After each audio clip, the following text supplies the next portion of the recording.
One of the women convicted in the 2014 Slender Man stabbing has been found and taken into custody in Illinois a day after she went missing. 23-year-old Morgan Geyser escaped from a group home in Madison over the weekend. There's still a lot we don't know about this weekend search, but we are working to get you answers, and we're going to break down what we know so far. Last night, officers from the Patterson Police Department, that's a southern Chicago suburb, were dispatched to a truck stop in the city for a report of a man and woman loitering behind the building.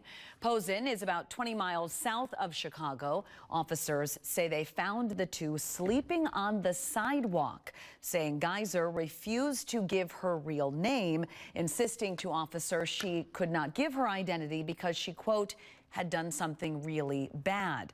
She also suggested officers could, quote, just Google her name.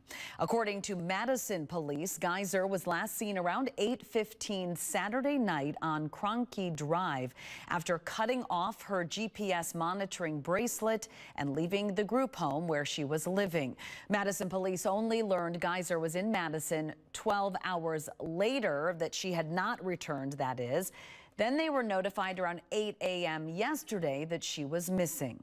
I think the important thing is that yesterday we all came together, collaborated well, and fortunately we have a good outcome where she was taken into custody late last night. So I want to clarify, Madison police learned Geyser was in Madison 12 hours later. Then they were notified the next morning that she was missing. There were some officials that did know Geyser was in town, but not every officer in the department. This case does date back, as I mentioned, to 2014.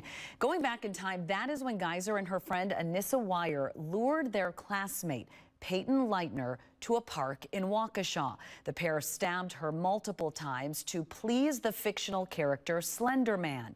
Leitner survived the stabbing.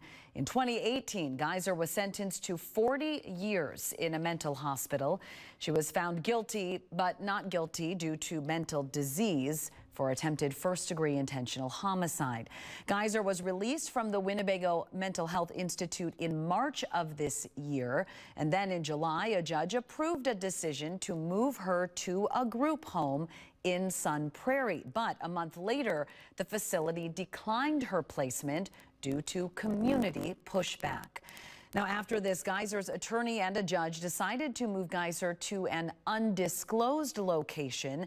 That location, as we learned over the weekend, was a facility on Cronky Drive here in Madison. Madison police say they were told Geyser was in custody around 10:30 last night. Patterson police say Geyser will be held in the Cook County Jail. Police also arrested the man Geyser was with. We still don't know his identity. We also don't know when she will be brought back to Wisconsin. Madison Police Chief Patterson says officers here will be in contact with Patterson PD to figure out next steps for Geyser's return to Madison. A lot of details in this case. For the latest updates and for previous coverage on this case, head to WMTV15news.com. You can also download our free 15 News app.